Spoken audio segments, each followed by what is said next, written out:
Good evening, ladies and gentlemen. Welcome to the Life of James. On this episode, I was requested by a viewer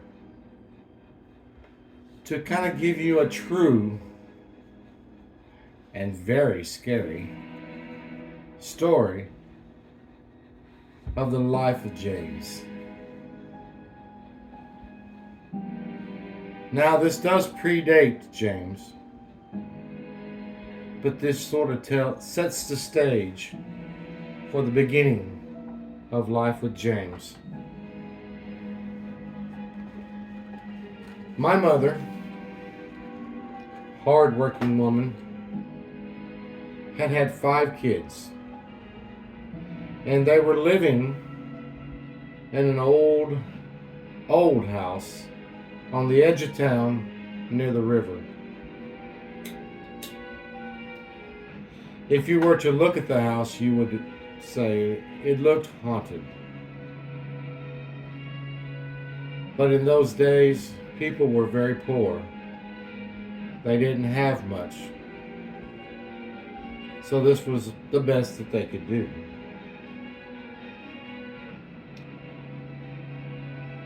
Her husband, he worked out of town a lot and was gone quite often, meaning she was left at home on her own with 5 kids and pregnant with yours truly.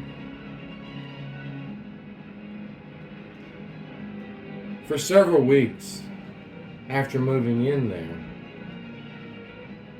there was always this eerie feeling that you had been watched somehow, or there was a presence there that you could not see or feel, physically feel. It was just an uneasiness about the house. The weatherman said there was going to be a week's full of electrically charged storms, unusual for that time, and that everyone needed to be on extreme caution. Well, her husband had to work out of town and said that he may not make it home until very, very late in the morning.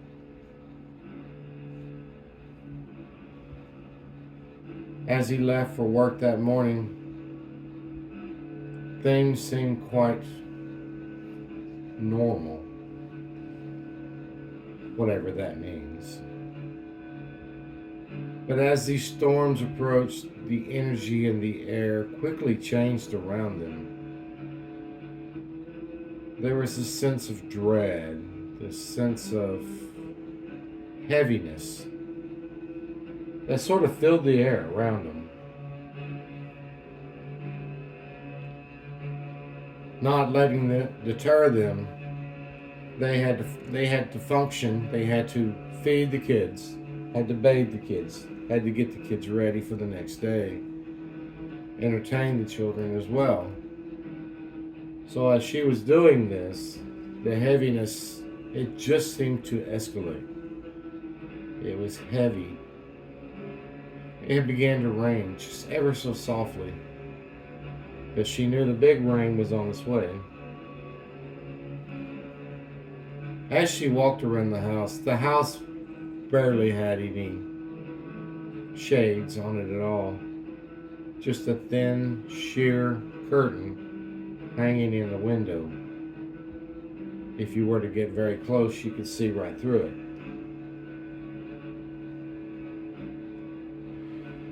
She nestled the kids into bed, all of them with an uneasy feeling, thinking that, or feeling like something's there, but they cannot see it. She assured them that nothing was there. Everything was fine. They just need to close their eyes and think happy thoughts, and everything will be clear in the morning. It took a little bit of convincing, but eventually they all fell asleep.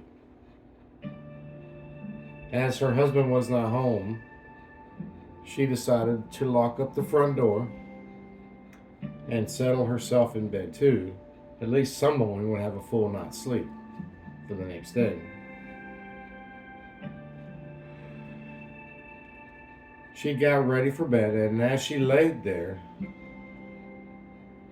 she began to hear, as any house does, especially an old one in this case, the house kind of creaking and moaning as the wind picked up and the rain got heavier and heavier.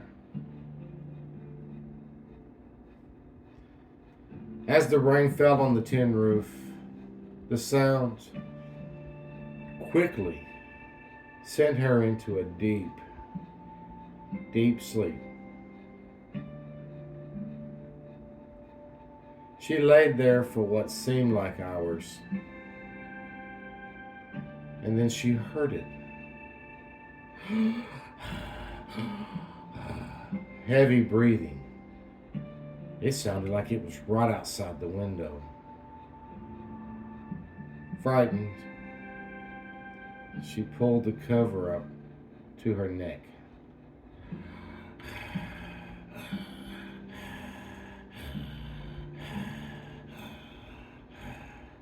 Oh, this was too much. She heard a scratch.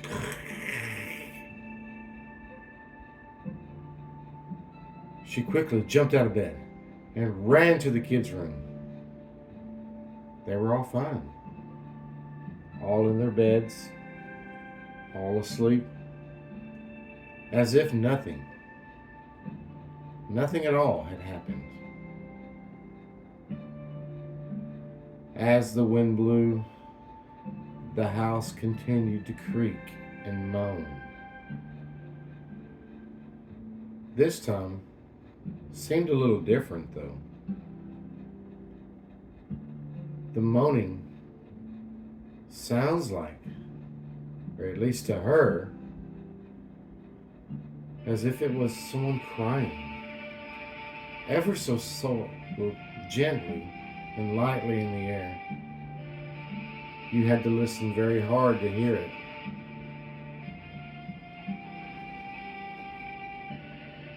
This made things a lot worse, a lot uneasy.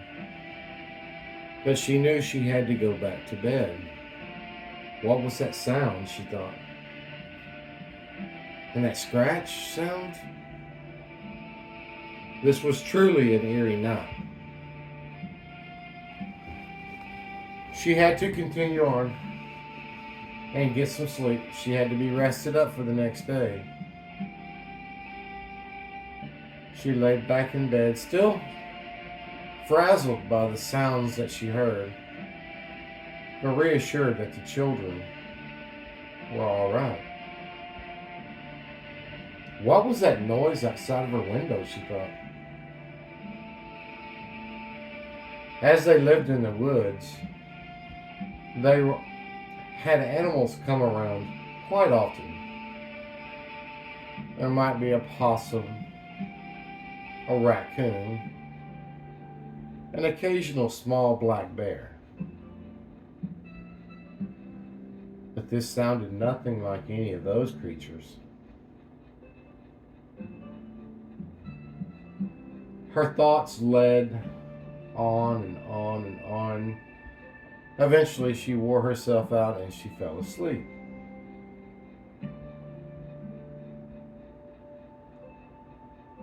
As she woke up, she noticed her husband had returned and was in the living room. She told him the story. He quickly dismissed it, for he had come in late that night, and realizing that she was in such a deep sleep, slept on the couch, for he had to get up early the next day and go back to work.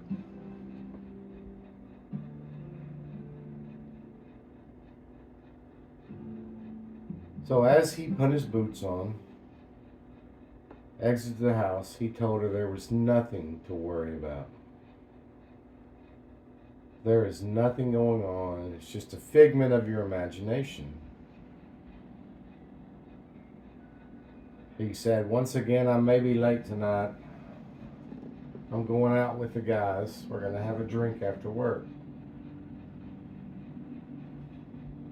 She said, okay. And he soon exited the home, entered his truck, and drove away. As he drove away with the dust flying in the air from the old dirt road, that heaviness that she felt the night before was still there. She still felt it. Maybe she was losing her mind. Maybe it's nothing. As the children awoke, they were all hungry, so she had to rush back inside to make breakfast. The day went on as normal. The storms continued, raining and lightning. The sound of the rain hitting the tin roof was rather calming and relaxing, despite the heaviness that was in the house. Daybreak soon turned into evening, and evening to dusk. And as it began to get darker and darker, the skies had become more electrically charged. It was as if the whole house was electrically charged. Almost as if you could touch a wall and a spark would jump from your hand to your wall. It was that kind of night. Feeling uneasy about what had happened, she decided she needed to see what was going on. There was just enough daylight left for her to see. As the kids were in the house, all in the living room playing, she went outdoors and she walked around the house to see if there was anything that had been moved. Any tree limb or leaf unturned. A footprint, perhaps. What was that sound outside of her window? As she slowly walked across the front of the house, all seemed normal. She turned a corner, walked down the other side of the house, inspecting everything. Once again, all seemed fine. She walked around the back of the house. Everything was normal. Perhaps he was right. Perhaps this was a figment of her imagination. But she heard this sound outside of her bedroom. It was undeniable. Heavy breathing. And this rip or this tear or whatever that sound was. She didn't know what that was. As she turned the third wall, heavy bushes had covered that side of the house, right up to the window.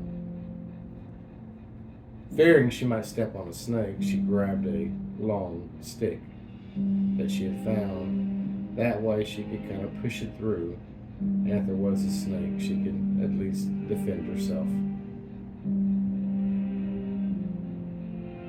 As she was sliding through the bushes, she thought she saw something odd. What is that? As she approached one of the windows, she realized, this is not my window.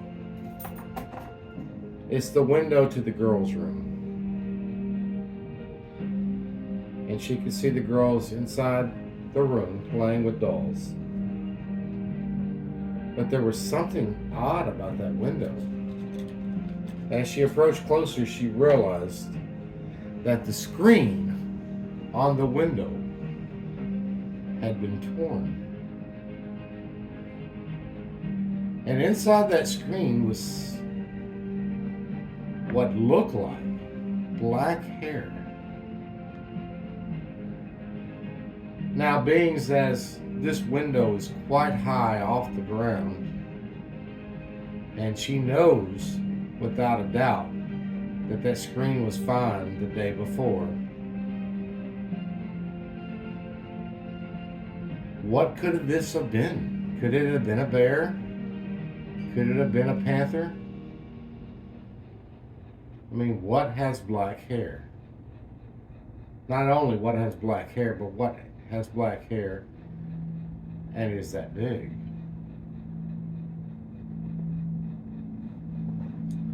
Without telling the kids anything, she didn't want to frighten them, of course. She went back in, got them all bathed, and ready for bed again.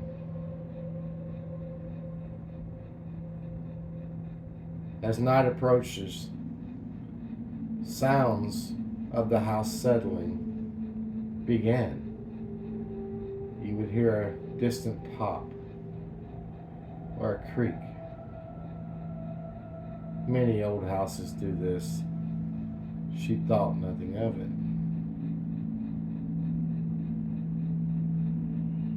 And then she thought she could hear the wind blowing hard, blowing against the house. It almost sounded like a cry or a moan.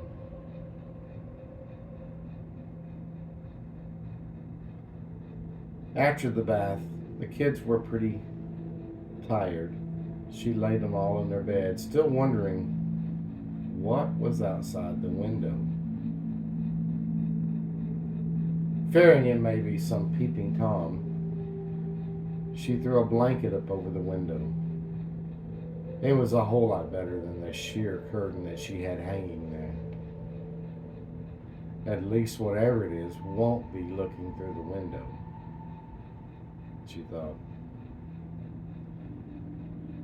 But still, the uneasiness was still present in the house and in the atmosphere.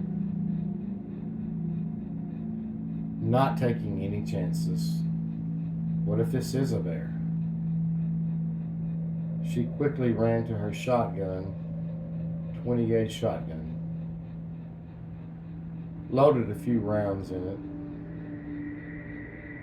and went to her bedroom. The kids had quickly fallen asleep. They seemed to be very deep in sleep. As she searched the perimeter of the house from the inside, she felt safe.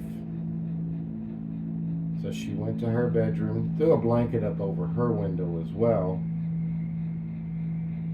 and laid in the bed. The storm continued, lightning crashing, thundering,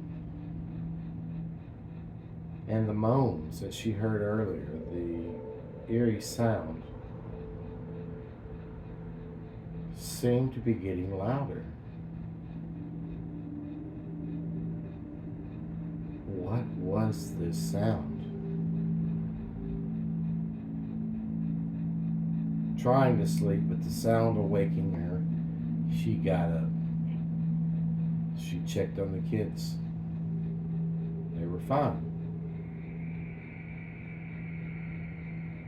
And then she heard it.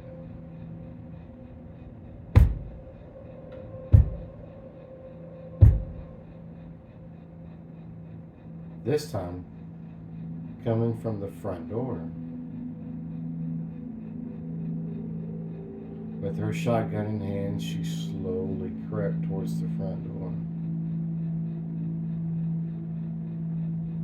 It was pitch black outside. You could not see your hand in front of your face. The only light shown was from the lightning. It would crack and it would light up the sky and the ground around it, where you would see for a brief moment and then quickly back to darkness. As she approached the door, peeked through the window. And to her astonishment, there on the front porch, it sat, staring at the door, as if waiting. But for what? A black panther sat on the front porch, staring at the door, breathing heavy.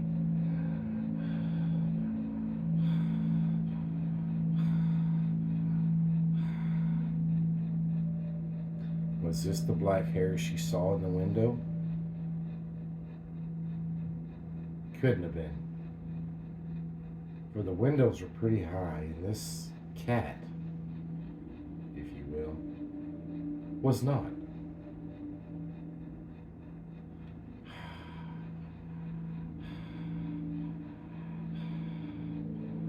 Afraid for her life, she double-checked the locks. The cat stood there, as if almost in a trance. For what seemed like hours, was probably only minutes. Then a loud thunder crash and a lightning strike lit up, and the cat turned its head and quickly ran off into the woods. Delighted that the cat had left, a little bit of the tension had eased, but not much. The wind blew hard throughout the night. The sounds in the house were moaning, a little bit louder this time. She thought, man, no one else can hear this but me? Are they deaf? She ran to check on the kids to make sure nothing came in the window while she was at the front door. Sure enough, all the kids were sound asleep, as if nothing had happened. Even with her walking around and the sounds of her shoes on the floor,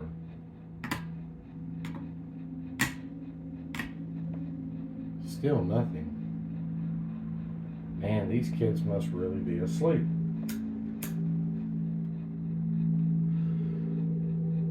She peeked out the window that she had the blanket on. Nothing out there. Everything seemed to be fine. Knowing that she had a long day for the next day.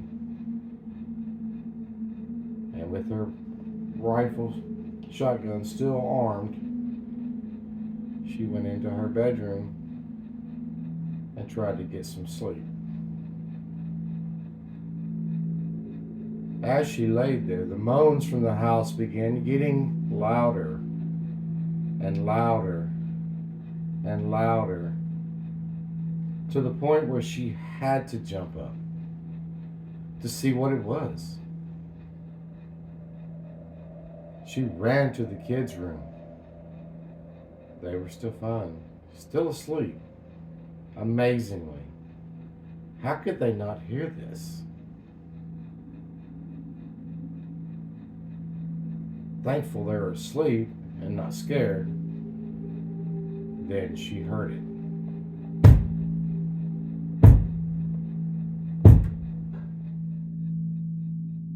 What the hell was that? It sounded like it was in the house.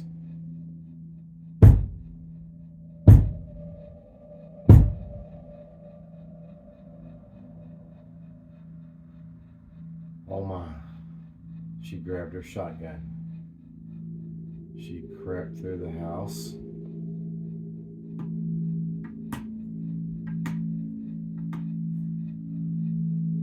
Everything seemed fine.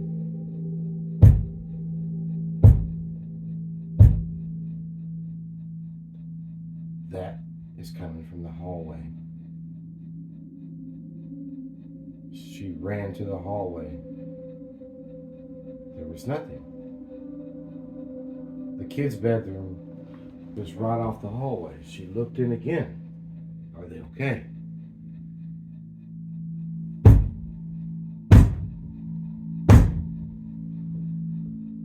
The loud beating had awakened the kids. Mommy? What's that sound?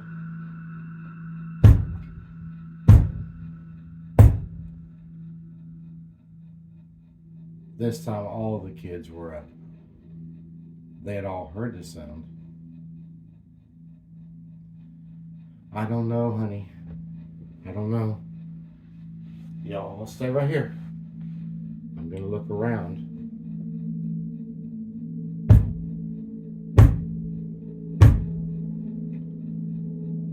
She eased into the hallway. The moaning, it got louder and louder. She turned to look at the kids this time. Surely they heard that. She was right. The kids said, "Who's crying, Mommy? Who's crying?" I don't know, child.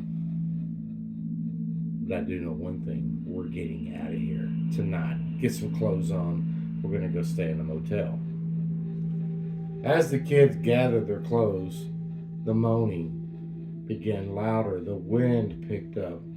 Lightning went crazy.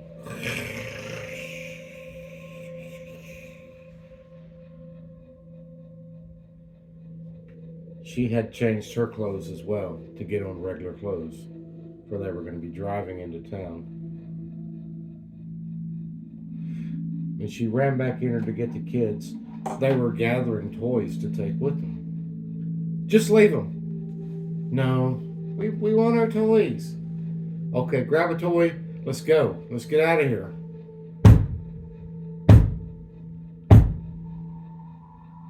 This sounds even closer than the last time. And believe me, that kicked everyone into high gear.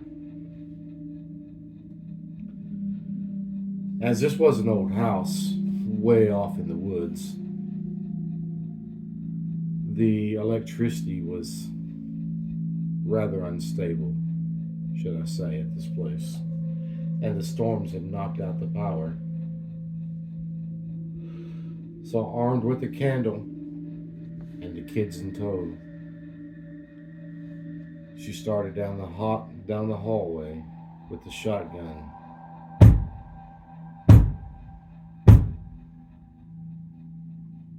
Mommy, I'm scared. It's all right, child. We'll make it. Just stay close to me.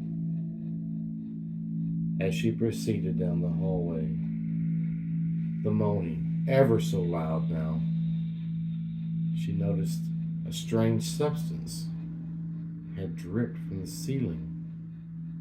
Was the roof leaking? I mean, it was raining after all. But it looked different. It did not look like rain. She looked at the walls, and there were drips oozing down the wall, a reddish, amberish tint, as if the walls were bleeding.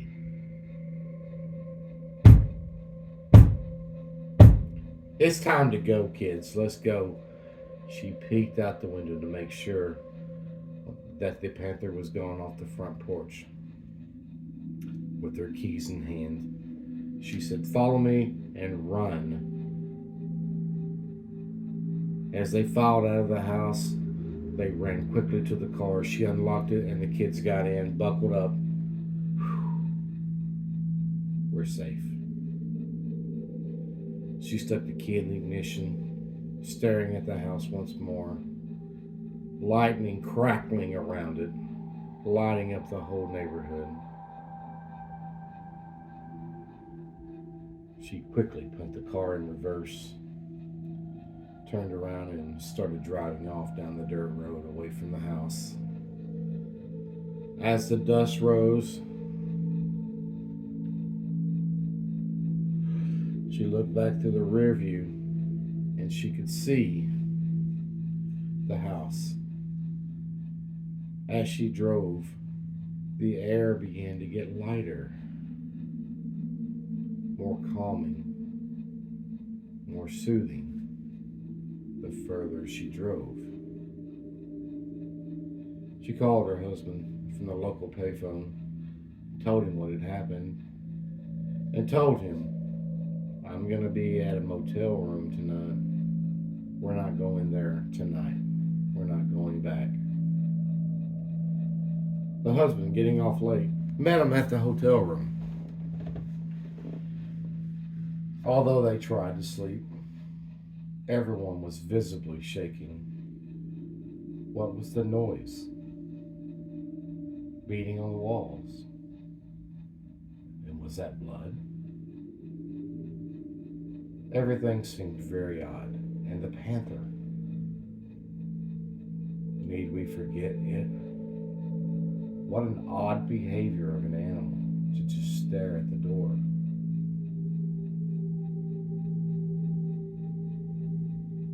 Eventually, exhaustion set in, and she was forced to go to sleep. Tossing and turning with dreams and evil feelings, it was not a very restful sleep. The next night, the next day, should I say, everyone awoke, loaded up in the car, and they headed back out to the house to see what had happened that night. What was going on? The rain had subsided a little bit. It was a light mist. Although it had been very warm, it had made the roads very foggy. It was an eerie drive back to the house, down the long dirt road that led to it, past the river.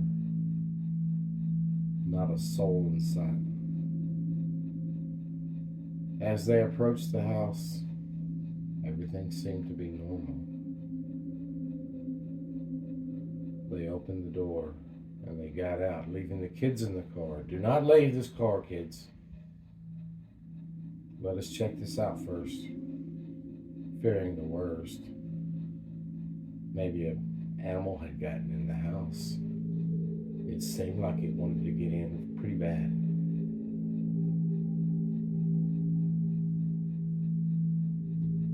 They walked around the house. It was eerily quiet. Not a sound, not a cricket, no sound at all. Just this wispy fog surrounding the house. And with the light mist, just made for a gloomy day. They walked around the house, all seemed fine. And then she told him about the window. As they walked to the window, he could see, indeed, the screen had been torn. And there was a fur-like substance stuck in the window. "Oh, it's probably a squirrel or a raccoon. Nothing to worry about," he told her. "I really think your imagination's getting the best of you." They walked around. She told him about the panther on the porch. He said, "Yes, animals sometimes do weird things. It's really nothing to worry about."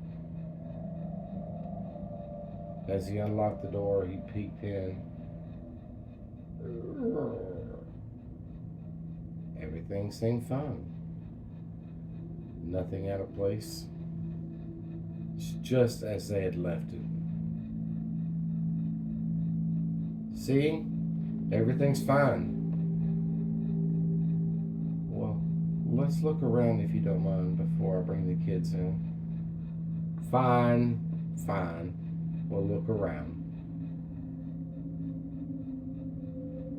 As he entered the living room. Yep, all normal here. He could see into the open kitchen. Everything looks fine here. But that sound, I heard it. The kids heard it. It was loud. It sounded like someone beating on the walls. And the moan. I don't hear a moan. It was here last night, I promise you. All horse malarkey. He turned the corner to go into the hallway which led to the bedrooms and the bathroom. It was here. I could hear the sound here. Whatever. You're crazy. He turned the hall, entered the hallway. It was a long, dark hallway. And the power had not yet been restored, so it was still quite dark. I just think you're hearing stuff. This is an old house. It makes sounds. But it sounded like crying. Yeah, I'm sure it did, but old houses make sounds. They creak and they moan. I'm thinking you're making too much out of this. Here, we'll look in the bedroom. As he looked into the master bedroom, he could see the bed where she was lying. Nothing out of the ordinary.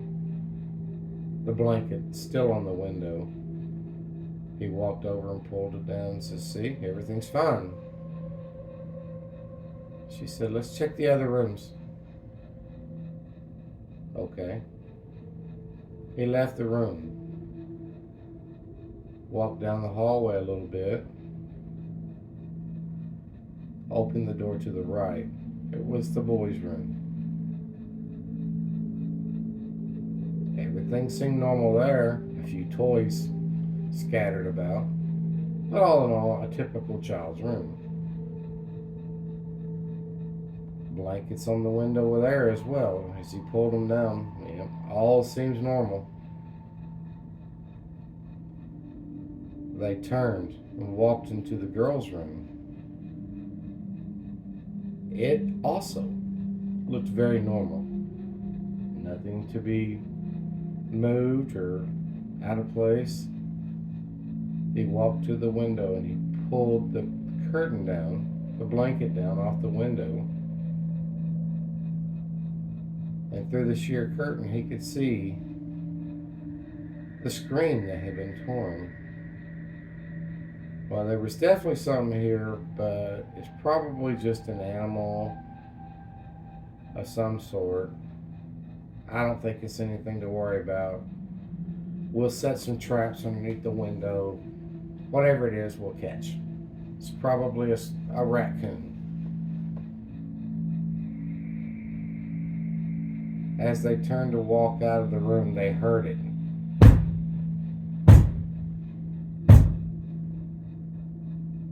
What the hell was that? See? I told you. That was the sound I was hearing.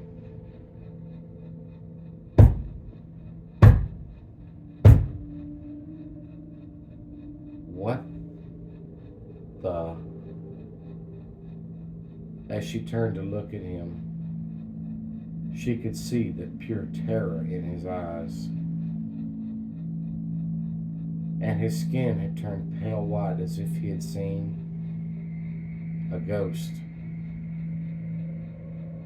She joined him in the hallway. She said, here's where it was. It was bleeding down the wall. As he turned and looked, there was something. Didn't look like blood, but there was a stain on the wall where she supposedly saw it bleeding. We're getting the hell out of here now. Gather what you want. We'll come back later and get everything out. but we're getting out of here now. The sense of urgency in his voice is something she hasn't heard, ever. He was visibly shaken by this. As she ran to check the kids, make sure they're okay, even though they're in the car. She checked them. They're fine. Everything seemed fine. She turned to look back at the house to only see her husband coming out, shutting the door quickly and running to the car. Get in. We're leaving now. She jumped in the car. They closed the door. As he backed out, a weird, almost demonic sound filled the air.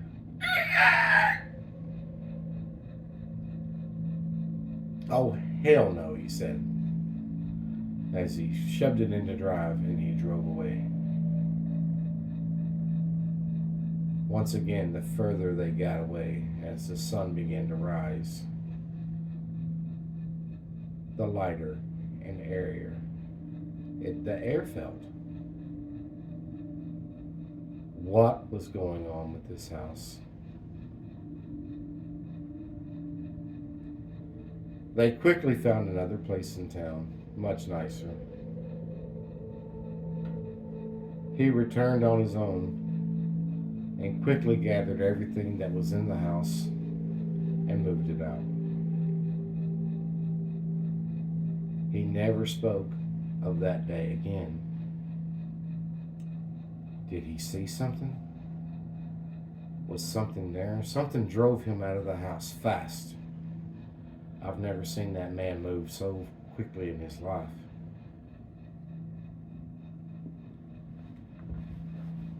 They never once returned to that house. And soon nature took over. And the house quickly became enveloped and collapsed upon itself. We may never know what was in that house,